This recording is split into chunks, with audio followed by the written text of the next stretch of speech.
How often do you shrink from opportunities because you've convinced yourself you'll fail? This is trauma's greatest trick. It convinces you that the cage it built around you is your home. But here's the brutal truth. The world you see is not the world that exists. It's the world your trauma has created for you. Every negative belief you carry, every self-sabotaging thought, every fear-based reaction, it all stems from wounds you haven't allowed to heal. You're living in the shadow of your past, and until you confront it, you will never step into the light.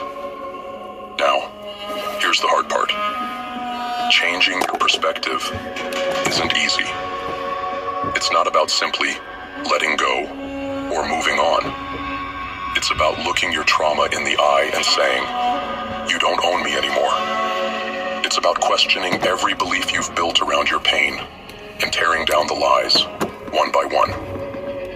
It's about recognizing that the world isn't out to get you, that not everyone will hurt you, and that you are not defined by what has happened to you. But make no mistake, this process will be messy. It will be painful, because healing requires you to revisit the very moments you've been running from. It requires you to sit with your anger, your sadness, your fear, and acknowledge that it is real, that it happened, that it shaped you. But here's the thing. Just because trauma shaped you doesn't mean it has to define you. You have the power to rewrite your story, to stop seeing yourself as a victim and start seeing yourself as a survivor, to stop interpreting every setback as proof of your unworthiness and start seeing it as a challenge to grow. Your past may have written the first few chapters, but the rest of the book is yours to write.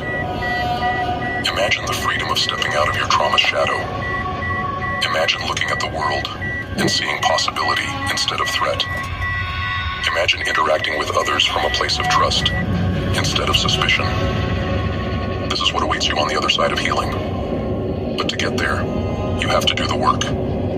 You have to dig deep. You have to confront the parts of yourself you've been too afraid to face. Trauma shapes your perception, yes, but it doesn't have to own it. You can change the lens through which you see the world.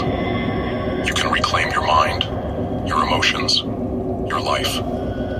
But you have to decide. Will you continue living in the prison your past built for you? Or will you break free and step into the world as it truly is?